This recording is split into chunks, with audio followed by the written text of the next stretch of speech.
Good evening. Biblical slavery. What a topic for a sermon. But I think it's a good one in light of the fact that a lot of folks in our nation today are trying to rewrite history and make claims about the Bible that God is evil. And one of the things they say is that the Bible is evil because it condones slavery. But people don't understand the context, and when you look at the context, it makes a lot of sense. It's like the old story about the guy said, I heard my neighbor hired somebody to cut on his wife, and then they found out that it was she was in need of a surgery, and he hired a surgeon, and it makes a big difference when you know the story, the backstory, and what that's all about. It's like, sounds really bad at first, and then you find out what's going on, and that's kind of the way it is here. When Paul wrote to the church at Rome, he made a very interesting statement in chapter 3, verse 4. He said, let God be found true, and every man a liar. And so with that idea in mind, let's take a look at what the Bible says about slavery. It was widely practiced in the Roman days when Christ was here in the flesh. It was well known, but Jesus nor his apostles, neither of them spoke out against slavery. They didn't say it was an evil thing that needed to be eradicated. Slaves, as a matter of fact, were taught to be subservient to their masters, even evil masters. When Peter wrote to the church in 1 Peter chapter 2, he said, those of you who are slaves, be obedient to your masters, even those who are evil. And then Onesimus was a runaway slave, and having run away from his master Philemon, he ran into Paul at some point, and Paul converted him to the gospel. And he didn't say, now you're a free man, you don't have to go back. And as a matter of fact, I'm going to write a letter to Philemon and reprimand him for having a slave. And didn't do that. What'd he do? He put a letter in Onesimus' hand and said, you go back to Philemon, your master, and you submit yourself to him. And he said to Philemon, receive him as your brother. He didn't say, let him go. He said, simply receive him as your brother. So we've got these things in the scriptures that are thrown into the mix to help us understand that slavery in the days of Jesus here in the flesh and the apostles was not looked upon as a horrible evil. As a matter of fact, it was kind of a necessary thing in a lot of ways. And it wasn't exactly at all the same thing that we think of as slavery when we think of it here in the States a couple hundred years ago. It wasn't the same thing at all, different animal. Consider the historical context of biblical slavery. This is what we have to think about. 1500 BC, about when God gave Moses the law, that was the law that incorporated slavery. The world was a difficult and dangerous place, and if you had nothing, slavery was a good option. Could you imagine having nothing in Moses' day? And Moses said, well, you ever been down to the welfare office to sign up for an unemployment check? Or let's get you on some social money or whatever. No, didn't have that. So this is what God's law stipulated for slavery. Take a look in Exodus 21, the first 6 verses, and here we are. Let's read them together. Exodus 21, 1 through 6. This isn't all of it, but this is kind of the beginning of it. Now these are the ordinances which you were to set before them. If you buy a Hebrew slave, he shall serve for 6 years. But on the 7th, he shall go out as a free man without payment. If he comes alone, he shall go out alone. If he is the husband of a wife, then his wife shall go out with him. If his master gives him a wife, and she bears him sons or daughters, the wife and her children shall belong to her master, and he shall go out alone. But if the slave plainly says, I love my master, my wife, and my children, I will not go out as a free man, then his master shall bring him to God, and then he shall bring him to the door of the doorpost, and his master shall pierce his ear with an awl, and he shall serve him permanently. This is the first 6 verses of Exodus 21 regarding slavery, so let's make some observations. Israelites could be purchased as slaves. Slavery was not to become a commercial institute or establishment. That's not what it was all about. But if you didn't have anything, you could be purchased and become someone's slave. Those slaves would serve 6 years, and then they would be set free. So it wasn't like, you're my slave, I'm keeping you forever, you'll never be free. That wasn't the way it worked under the law. Any wife that the master provided would stay with the master, as well as children that came from that marriage, not to separate the husband and wife. That wasn't the point. It was that she and the children would stay in that household. A slave could choose to remain with his master. If he's got it good, and a lot of them did, they chose to remain. And when we read through, especially Genesis, we read about servants, slaves in a household who served and were very trustworthy, were given large responsibilities. As a matter of fact, Jesus told a parable, remember? When he talked about the talents, the parable of the talents, that was a parable based on slavery. 3 slaves were given X amount of money in order to use it for the master's good. And 2 of them did very well, and 1 of them did poorly. But those were slaves. And this was the way it was. It wasn't at all the thing, well, I bought you, so I'm going to take you home and beat on you. No. Mistreat you and abuse you? No. Wasn't the way it was supposed to be. Here are some realities.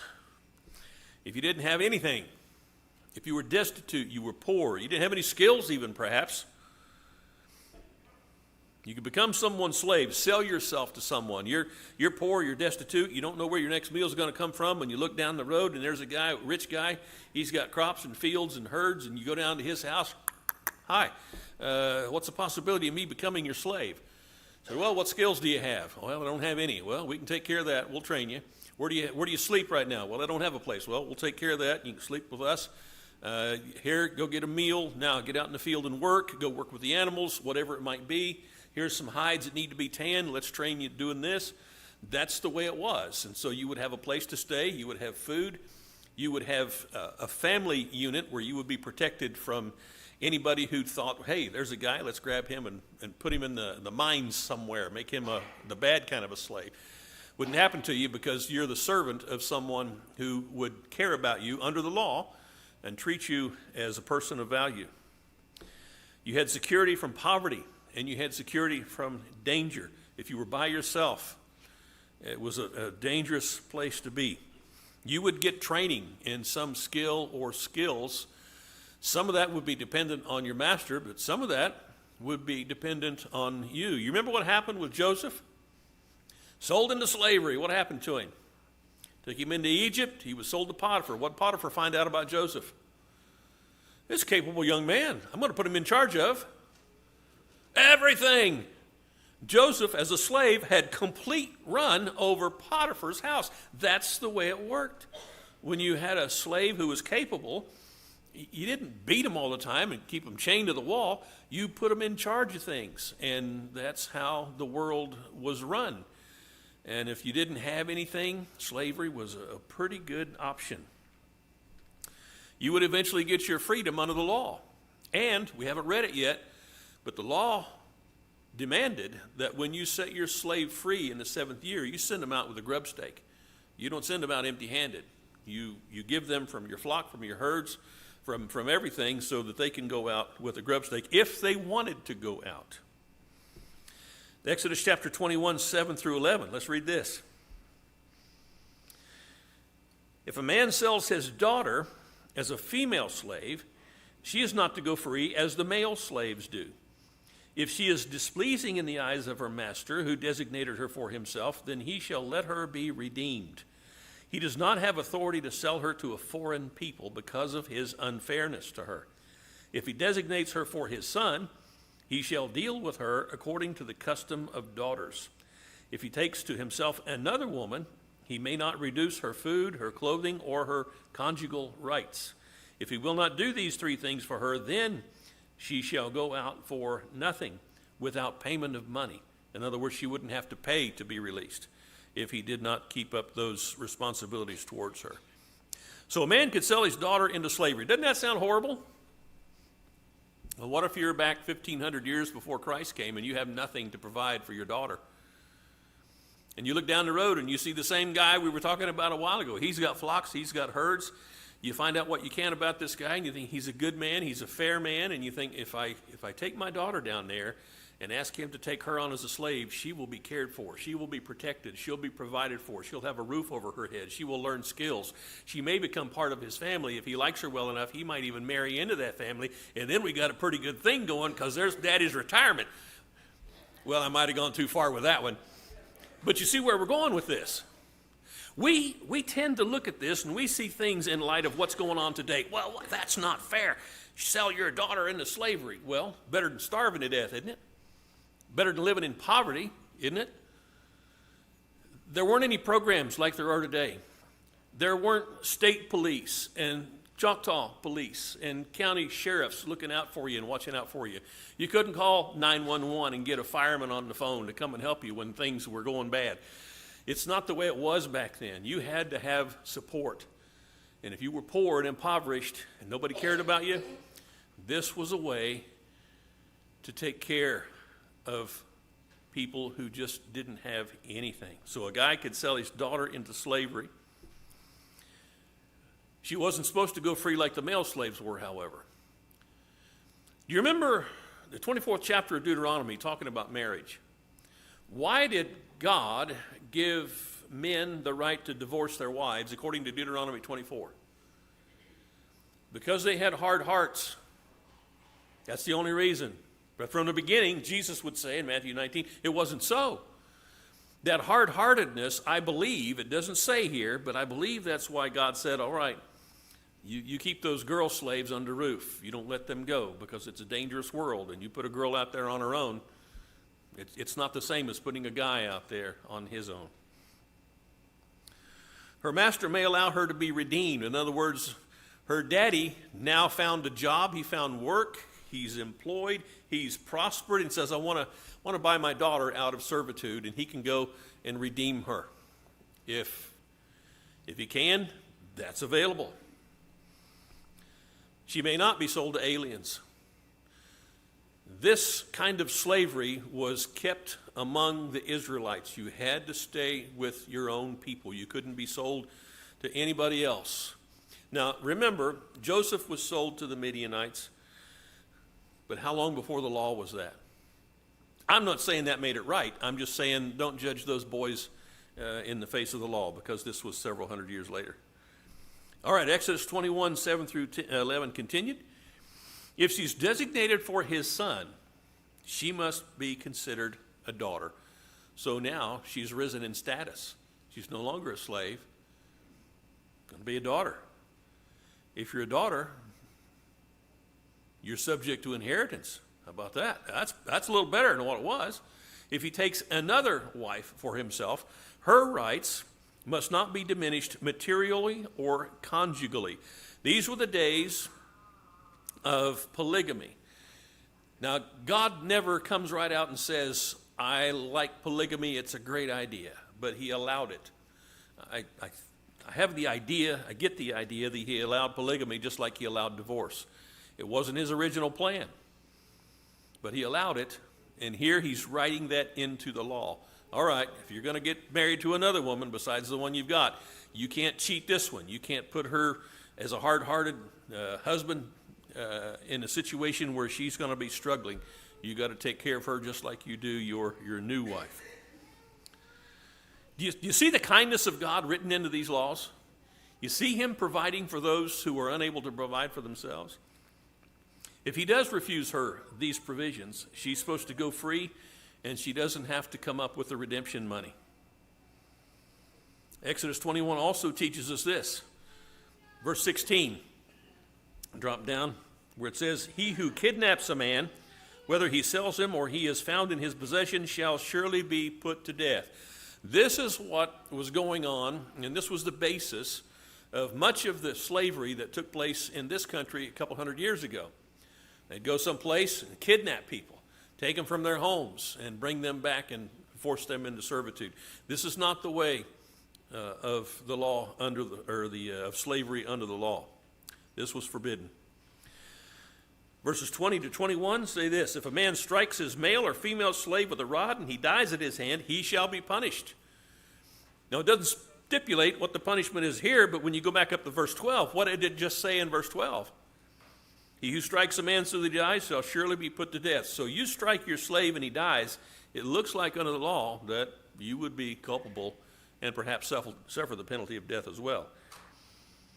Verse 21, if, however, he survives a day or two, no vengeance shall be taken, for he is his property.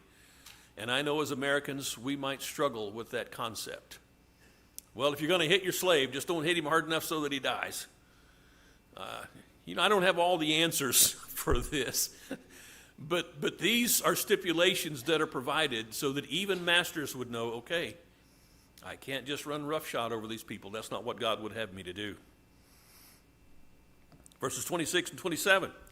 If a man strikes the eye of his male or female slave and destroys it, he shall let him go free on account of his eye. And if he knocks out a tooth of his male or female slave, he shall let him go free on account of his tooth. God writing in this code of justice into slavery so that everyone would know you better value your slaves. It doesn't matter if they're a slave, you still treat them as valuable. You still exercise kindness and love towards them. Leviticus 25 on slavery. Up over there and take a look, see at that. 35 to 38. Now, in case a countryman of yours becomes poor, and his means with regard to you falter, then you are to sustain him like a stranger or a sojourner, that he may live with you. Do not take usurious interest from him, but revere your God, that your countryman may live with you. You shall not give him your silver at interest, nor your food for gain. I am the Lord your God, who brought you out of the land of Egypt to give you the land of Canaan and to be your God. So a poor Israelite who is sustained charitably like a stranger or sojourner, there's not supposed to be any advantage taken over him. In other words, you can't force him into slavery, but you do have to do something for him to relieve his suffering. And then Exodus 22, what it says here, chapter 22, verses 21 to 24, says, you shall not wrong a stranger or oppress him, for you were strangers in the land of Egypt. You shall not afflict any widow or orphan.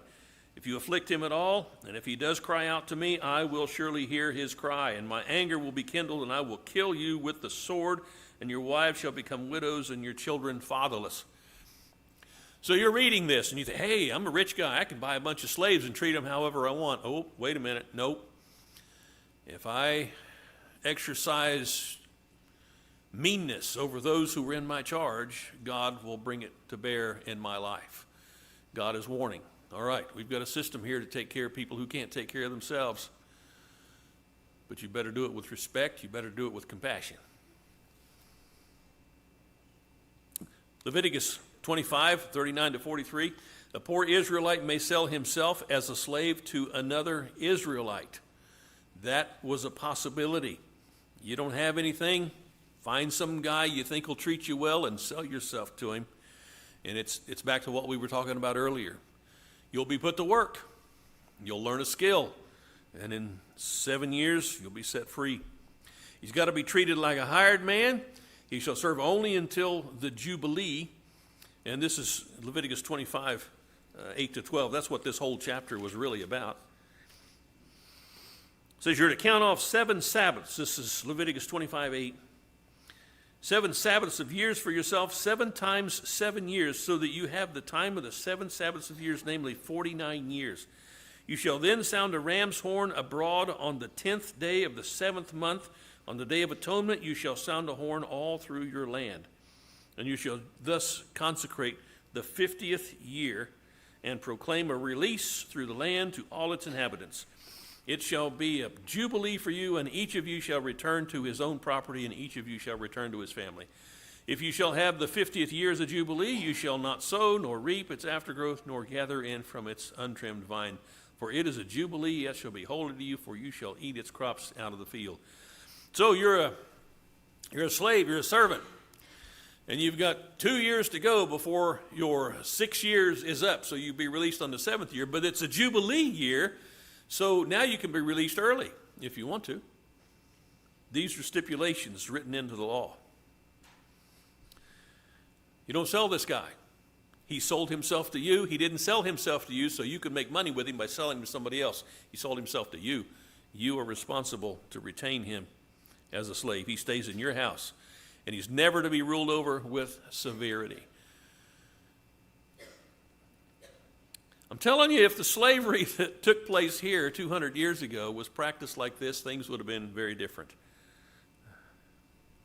Leviticus 25 continued. Slaves may be acquired from pagan nations around Israel as well as from the aliens living among Israel. This did not mean, when you read through the history, it did not mean, okay, we're going to get a bunch of soldiers together and we're going to go out and we're going to capture a bunch of slaves and bring them back. That's not what this was for. That's not how it happened. But it did stipulate that you could bring slaves into your home from the foreign nations. They may be male or female. They may become possessions. They may be bequeathed as permanent slaves. In other words, you can pass them on in the family to your children. Continuing in the same chapter, Israelites may even sell themselves to aliens within Israel with certain caveats, stipulations. He's always going to have the right of redemption either by a relative or by himself. Well, I'm looking over here at my Jewish brother, and he's got a good place, but he's kind of cranky. I don't know if I want to stay with him, but I look over here, and here's a guy he's an Aramean, he's a Syrian, or maybe he's a Hittite like Uriah, and he's a really nice guy, and God has blessed him, and he's prospered. I think I'd rather go stay with him in the long run than with my Jewish brother over here who's kind of cranky, so you could go and do that. The law said you could do that, but if you did, you would always retain the right of redemption. You could buy yourself out of your slavery, or a relative could buy you out of slavery. Even if you were not redeemed, you would still go free in the year of Jubilee. Thieves, you catch somebody stealing. Probably had guys going around taking catalytic converters.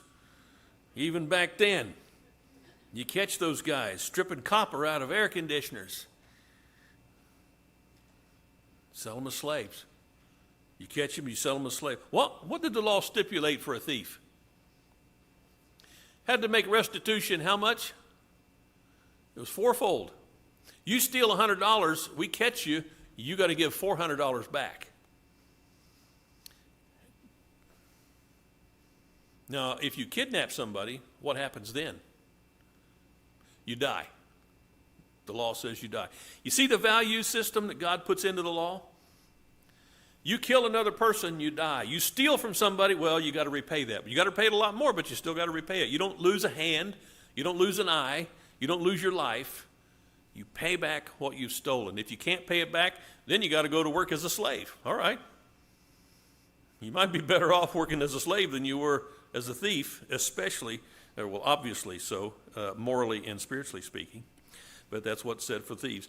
Deuteronomy 15. Israelite slaves were to be set free after 6 years. Let's read verses 12 to 15 and then verse 18. Deuteronomy 15, verses 12 to 15.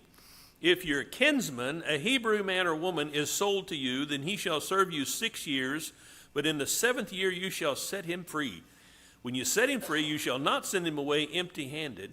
You shall furnish him liberally from your flock and from your threshing floor and from your wine vat. You shall give to him as the Lord your God has blessed you. You shall remember that you were a slave in the land of Egypt, and the Lord your God redeemed you. Therefore I command you this day. So you got a fellow Israelite who becomes your slave. What do? 6 years, you turn him loose. And you don't turn him loose empty-handed. You give him from your prosperity, whatever you have to put in his hand, from the flock, from the threshing floor, from the wine vat, you give it to him, and you let him go free if he wants to.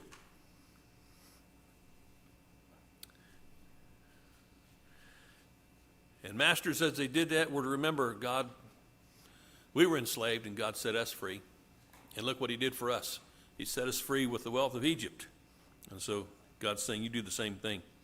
So generosity towards slaves ensured God's blessings on masters. If you look down at verse 18, it says, it shall not seem hard to you when you set him free, for he's given you 6 years with double the service of a hired man.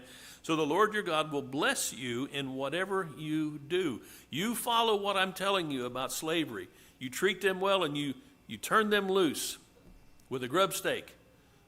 It doesn't say grub stake. I don't know what the Hebrew is for grub stake, but that's what we're talking about. then I'm going to be good to you. I'm going to treat you well. I'm going to look down on you. So look at that guy. He had a slave and he was prospering from the slave's work. But when the time came for that slave to be turned free, he gave him liberally from everything he had and set him free. He gave him his freedom, which is what God has done for us. Gave us freedom. Gave freedom to the Israelites from Egypt. Gave freedom to us from our sin. And when he sees these people following that same pattern, he will bless them. Deuteronomy 15:16-17. It shall come about, if he says to you, I will not go out from you, because he loves you and your household, since he fares well with you. Then you shall take an awl and pierce it through his ear into the door, and he shall be your servant forever, and also you shall do likewise to your maid servant. So here we go. Slaves who want to stay within a household rather than go free may do so. The master shall use an awl to pierce the ear of the slave at the door of the house. He or she will remain as a slave in his house forever. Does it remind you of a song?